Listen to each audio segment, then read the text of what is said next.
weekend webinar. Thank you very much for joining me. Please take a moment to look over the risk disclaimer, which should be on your screen, and then we'll go to the charts.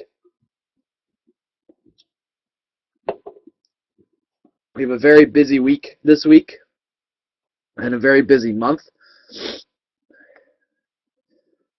We'll be talking a little bit about what we have this week and kind of just go from there. So let's begin. I want to actually look at some unusual things first.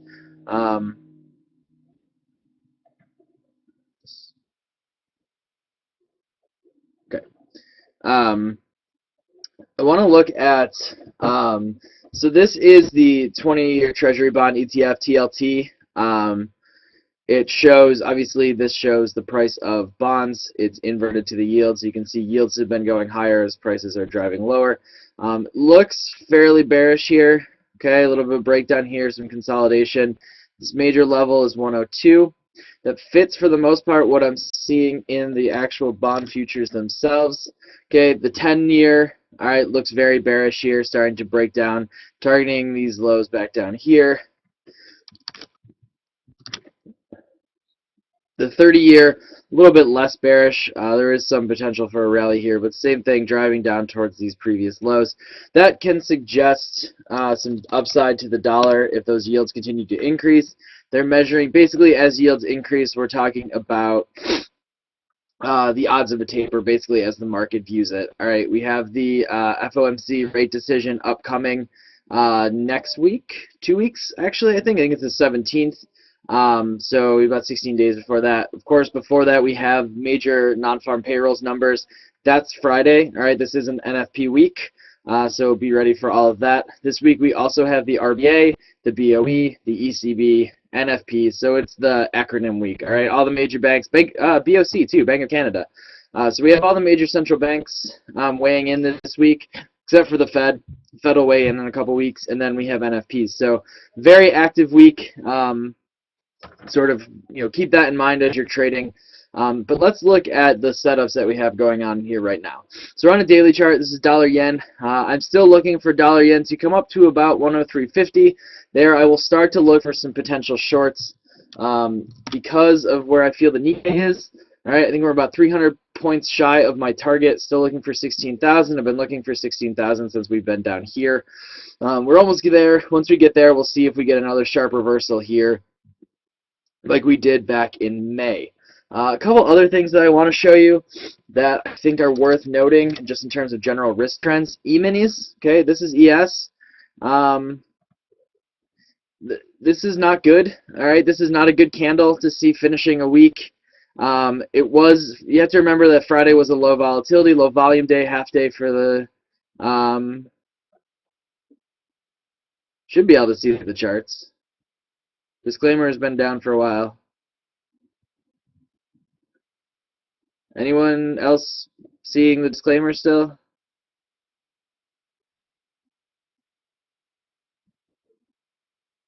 Okay.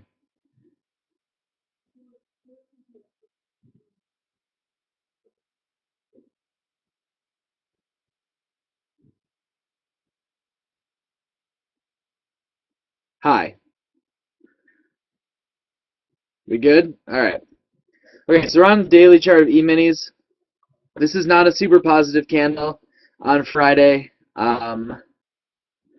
It's a doji out of the wedge, all right, starting to suggest that we may see the potential for a breakdown. The one thing you do have to remember, like I said, Friday was a low volume day. It was a half day. It was right after the U.S. holiday. So it's hard to take that. You have to take all these candles, all right, with a grain of salt. But that is not a super positive finish for E-minis, okay? If we do manage to break down really below 1797, that could accelerate some downside down towards about 17. If we break below 1797, that is a 1777. From there, we'll have to see. Another warning sign. This is XLF, which is the sector fund for financials, the spider for financials. That's a bearish engulfing candle that we ended with on Friday. Same thing, half day, low volume, grain of salt. But, it's worth noting, all right, that we saw a move up and then a very negative finish here, creating a bearish engulfing pattern. We finished on the lows here in Finnies. that's just one thing that makes me a little bit nervous. All right, so keep that in mind. The Nikkei finished pretty strong. Okay, so that's one positive thing. But E-minis ended a little bit weak. Financials ended very weak. Makes me a little bit nervous going into this week. We'll see what financials. We'll see what equities do. But Friday wasn't a great day. Yeah, also true. Lots of stuff floating around. We did have some geopolitical tension starting with China. China created a air defense zone that overlapped with some Japanese territory and the Japanese air defense zone. It's a very stringent zone. They were demanding lots of notifications and direction following if you're going to fly through the zone. The U.S. Not so keen on that. They flew two B-2 bombers, B-52 bombers right through the zone without any advance notice. China let it go, but there is some tension forming down there in the South China Sea, so worth keeping an eye on for that. Euro. We're opening lower on Euro, which is kind of a bummer. I was hoping for a little bit of a gap higher to sell. Where are we right now? We're at 135.86. About a 55 pip stop. All right, I do actually like shorts here with a stop above the high. I think it's got a great risk reward. We held this 6.8% fib. If you get stopped, you get stopped. As long as you're willing to take that risk, it's always a possibility.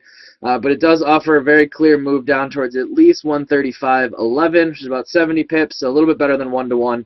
And then if that 618 actually marks the beginning of a stronger move lower, which I think is possible, could be the start of something before we see the ECB on Thursday. Pound dollar. Okay, pound dollar, one of the reasons I'm not aggressively bearish the euro is the pound actually looks pretty good. We'll go to the weekly chart here. All right, this is what we're dealing with in terms of last resistance. This major spike high up to 163.70 basically. We're testing that area now. All right. Ideal scenario would be a nice pullback here to start the week down towards 162.70 or so, which is a retest of this range that we saw, and then from there maybe we'll see a breakout higher. All right, so I'm looking for pullbacks in the pound. On the other hand, if we do just push through here, all right, I'd take a pullback down to retest that level as well. So looking for opportunities to buy the pound, but I'm definitely not buying it right here as we are sitting right under some pretty significant resistance. Aussie, we're on a 4-hour chart now. Aussie dollar gapped higher to start the day, start the week. I am looking for a move up towards 92.70 to 93 to get short Aussie. Not sure we'll get that. All right, kind of just watching these potential setups here. I'm not really keen on buying Aussie. If I get a great setup, I'll take it, but I don't see one right now. But I would like to start shorting here towards 92.67, up towards a retest here around 93.40. So I'll be keeping my eye out for rallies for possible shorting opportunities on Aussie. If we look at the weekly chart of Aussie, okay, we very bearish candle here at the 50% fib. Selling off, so looking for an opportunity here to join this move, assuming that we will break these 88.47 lows and head down towards about 84. All right, so I do think there is some significant downside available in Aussie. I feel the same way about Kiwi, though Kiwi is starting up almost 0.5%. Good start to the week for Kiwi. Let's go to the 4-hour chart. Okay, gapping higher here. Actually providing a pretty decent short opportunity here as we're near this neckline type thing. I do like Kiwi to the downside as well, with about 82 being the major resistance area. All right, looking for a move down towards 80, then 79. The measured move for this head and shoulders is about 79.50, depending on how exactly you measure it. Yeah, I like shorting Kiwi here. I like shorting it on a gap up. Hopefully that gap won't be sustained.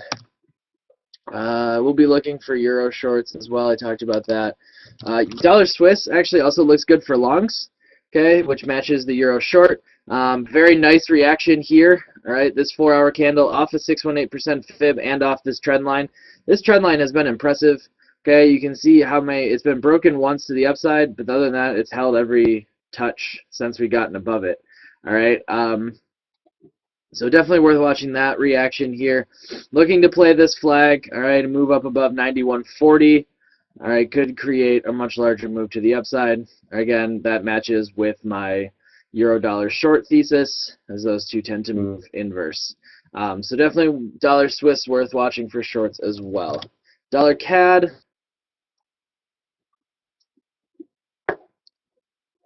Making basically new highs here, all right, on the 4-hour chart and on the daily chart. Breaking new highs of 106.27, moving slightly lower here to start the day.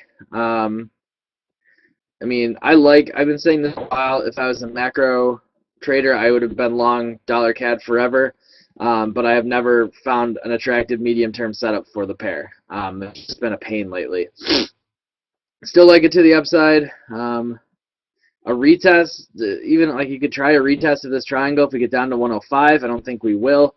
You could try a gap fill trade around 106. Might get there. In general, dollar CAD, if you can find a setup for it, my target is 110. I think that's the area we're going to start look to re-establish a new range here on dollar CAD around 110.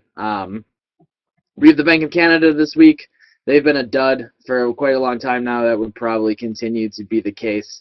I don't expect the Bank of Canada to really change anything dramatic, and I think we'll continue to see dollar CAD chop brutally and push higher. If we see a significant dollar CAD sell-off on Friday after NFPs, that may be an opportunity to try to get long.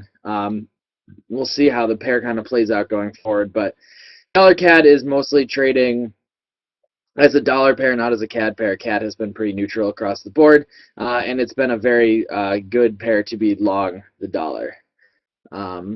So let's jump to CAD yen.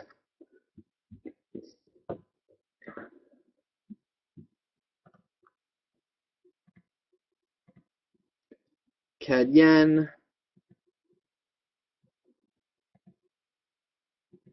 Worth watching that sort of awful consolidation for a breakdown. If we manage to get below this 50-period EMA here on the 4-hour chart, about 96.10, that could actually be a nice short. Kiwi yen, again, a nice short against 84.15 or so right now. Gapped higher, we gapped into trend line resistance. Okay, you can see it there. And then we have the major range top there at 84.15, so that's worth watching. Aussie yen. 94 major resistance, this level right here, 92.30 or so major support. So watch those levels again. You could play a breakout either side on Aussie yen. My preference would probably be to the downside because I see Aussie dollar as lower and I see dollar yen nearing the end of its rally. It does have, in my opinion, about 100 pips left, but then after that it's going to start, I suspect, to fade a little bit. And I don't think Aussie dollar is going to do anything to keep Aussie yen supported. Euro yen. Nothing particular in euro yen. It's exceeded its measured move, as shown by these two lines here. Hasn't really done much. I don't see a clear sell signal on that pair yet, so I'm not touching it. Pound dollar, very similar. I don't see any sort of sell signal on here either, so I'm not really touching it. Swiss yen, exactly like euro yen, no sell signal, no real opportunity to get long right now either. Just chopping here just above 113, not super interested in it. So the yen pairs I'm interested in really right now are Aussie yen and Kiwi yen, and CAD yen is the only one that I think we'll see a sell signal on sooner rather than later if we eventually break this wedge. Let's see what if Euro's doing anything right now. Still just moving around. Let's see, what other ones should I look at? Euro, Swedish krona, kind of a flag getting choppy up here as it tries to break out of the flag. We've had two spikes up to 896. It's held. We'll see. It's supported right now by this 100-period EMA on the 4-hour chart. I still like it very much to the upside. We'll see if we manage to get it. Dollar Swedish krona is starting to get into a buy zone as well. Worth watching these levels. All right, fibs here. Okay, not really a great fib level. We need about 6.5 for a good fib level on dollar Swedish krona. The Norwegian krone, on the other hand, appears to already be heading higher. Well, the dollar against the Norwegian krone seems to be heading higher. All right, we look like we broke out here. May continue to push above. I think this is a very nice opportunity here this week. Long dollar NOK.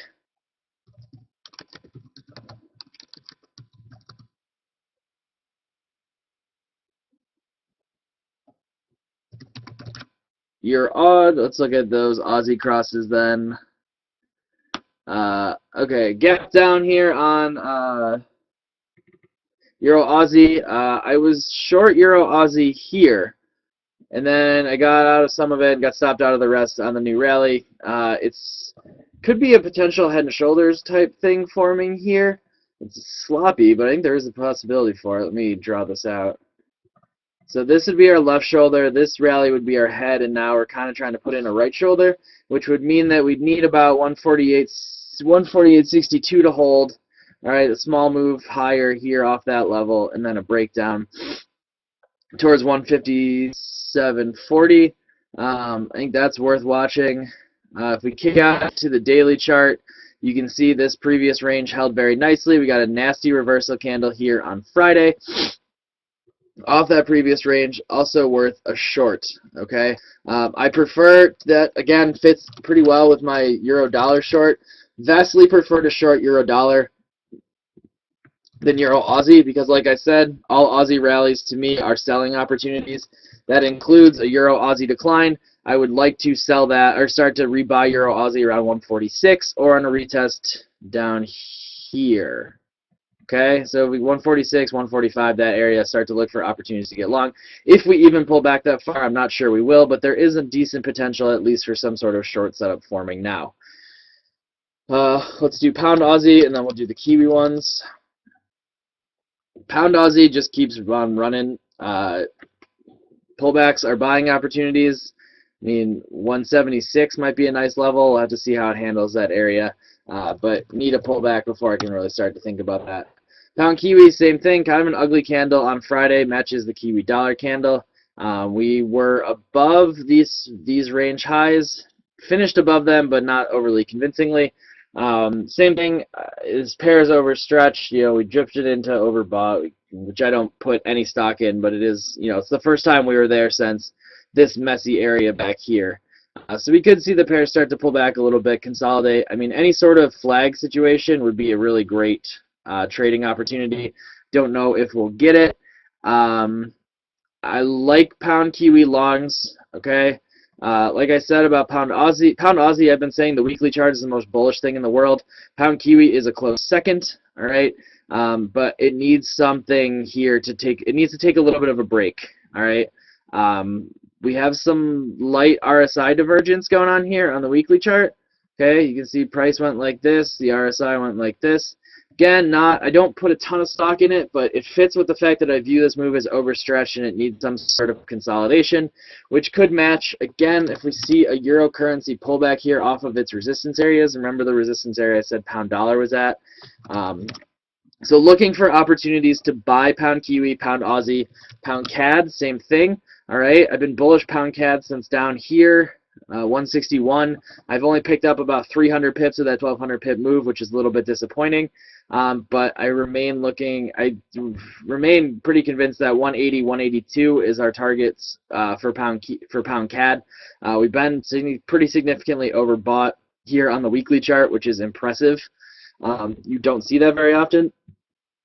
In fact, we haven't seen it going back all the way to 2011. So, again, pound Kiwi, pound CAD, pound Aussie, all insanely bullish, but all really overstretched. So hopefully we'll see some sort of consolidation pullback here on the pound pairs to give us an opportunity to try to get in on this move. Some of the other Swissy pairs while we're here, Aussie Swiss holding that 82 level, possible double bottom. I mean, pretty early to be saying that, but I mean, you can think about it. So we'll see if we manage to get any sort of rally here. That's our resistance level here, about 84. Keeping an eye on that. CAD Swiss, we'll do Euro CAD in a second. Again, another, I mean, kind of argument for double bottom. It's not a great one, but potential's there. See what Euro CAD looks like. EuroCAD, here's our double top possibility. Again, matching euro up against resistance all the way across the board. Starting a pullback maybe. We do have the ECB. I don't think they're going to announce any sort of extraordinary measures. All right, negative deposit rate, another LTRO, anything like that. But the possibility is there, and if they do, that would certainly spark the euro sell-off. Yep, I don't think they're going to do it. I don't think we're going to see it this month, but we'll see. If they do, it would catch the markets by surprise, and we'll see a very significant euro sell-off. Yeah, that would be my guess. I don't think we're going to see it in December, but the possibility is there. All right, and the possibility that even if they don't announce it, that they talk about it in the press conference, they talk about it in the statement, that could be enough to spark a euro sell-off.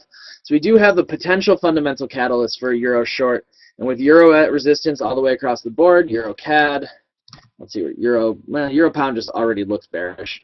Euro dollar. All right, so there is some potential there that maybe is worth keeping an eye on, just in case.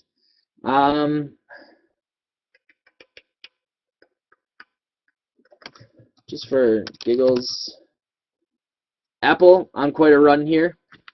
Okay, that's why like I showed you the Nasdaq. Why the Nasdaq looks so good. Okay, because Apple's been on a run since it broke out of this consolidation back here in early or late November. Google also keeping the Nasdaq afloat. All right, E-minis not so lucky. So if you were an equities hedge trader, all right, and you wanted to try something, you could short the E-minis and buy the Nikkei, and buy the Nasdaq. Don't buy the Nikkei. Buy the Nasdaq, short E-minis, short the S&P, and see what happens. That would be an interesting play for basically just December. Yeah, you're welcome. PBI worked out really well. I got out too early. I got out here, all right, on this spike up. But I'm content with that. It was my target, so I'll have to be content. But yeah, PBI was a great trade. I'm glad that you took it. Aussie Kiwi. So I like Aussie Kiwi to the upside from a fundamental perspective, but I've been saying that for a while now, and it just has not panned out. You know, we're trying to get above here.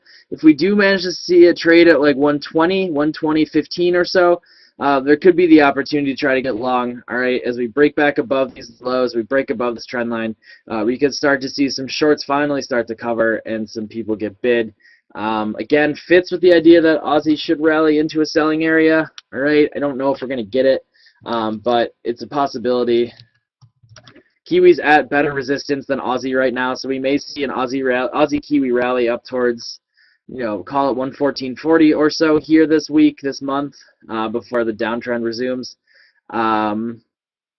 We'll see if that actually plays out or not, but it is worth watching. What other ones? Let's do some of the CAD crosses. Aussie CAD. Aussie CAD could be a nice long here, actually.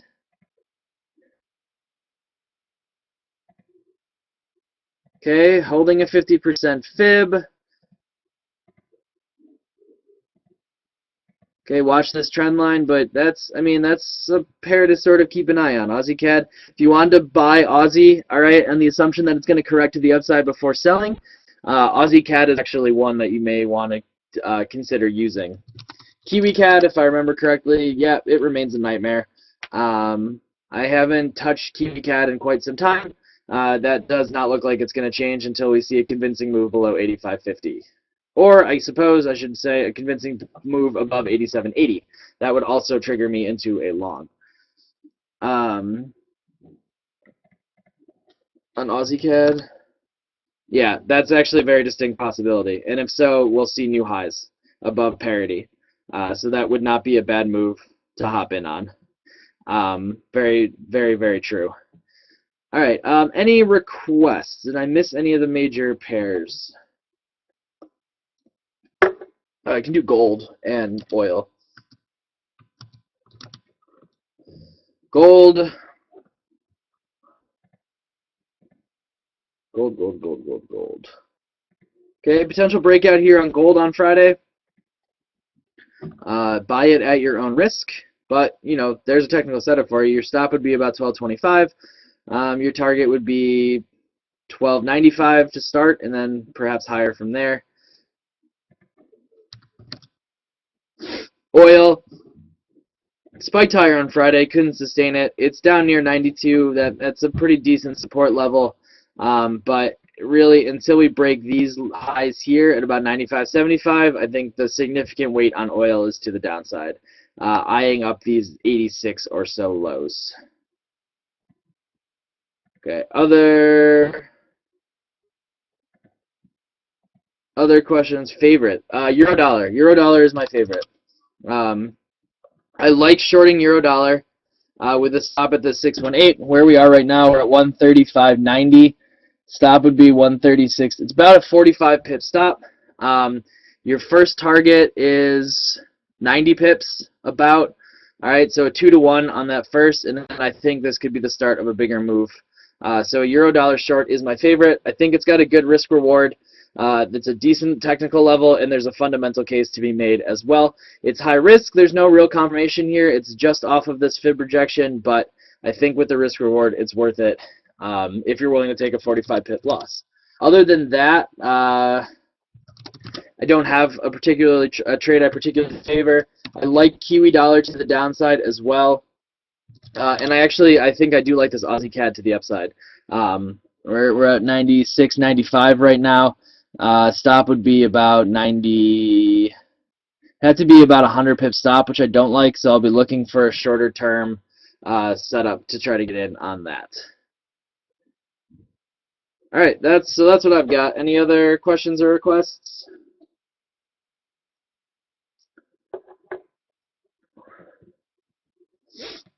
The one thing that I would definitely be watching this week is the Nikkei at 16,000. If we get there, watch all the yen pairs, watch the Nikkei. If we start to see anything that suggests we're going to do this again, start piling into some yen pair shorts, all right? Particularly the ones that I mentioned, CAD yen, okay, watch this wedge very carefully. It could be a great trade. And then dollar yen also approaching 103.72, its matching level. That's 103.72 is 16,000 on the Nikkei. So watch for that dual rejection. I think that is something you should absolutely be keeping your eye on this week.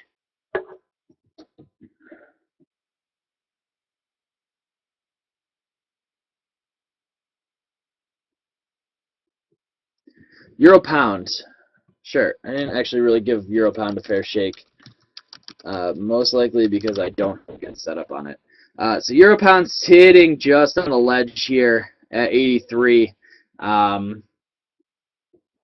Watch that. If we can start to tip below 83, there's just air below 83. Okay, there is not a lot of support in this area. So watch Euro pound for the potential to really kind of start to sell off this week. Kind of matches again when I'm talking about the euro being in a danger zone all the way across the board. You're welcome, Jason. Thanks for joining me. It's always nice to talk to you. All right. Any other thoughts?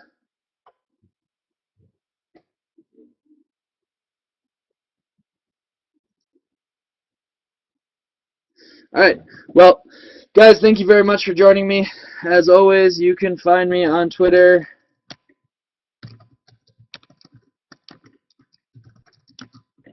and at globalfxclub.com. So, thanks for joining me. Have a great trading week. I look forward to talking to you guys as the week progresses. Remember, lots and lots of event risks, so be safe.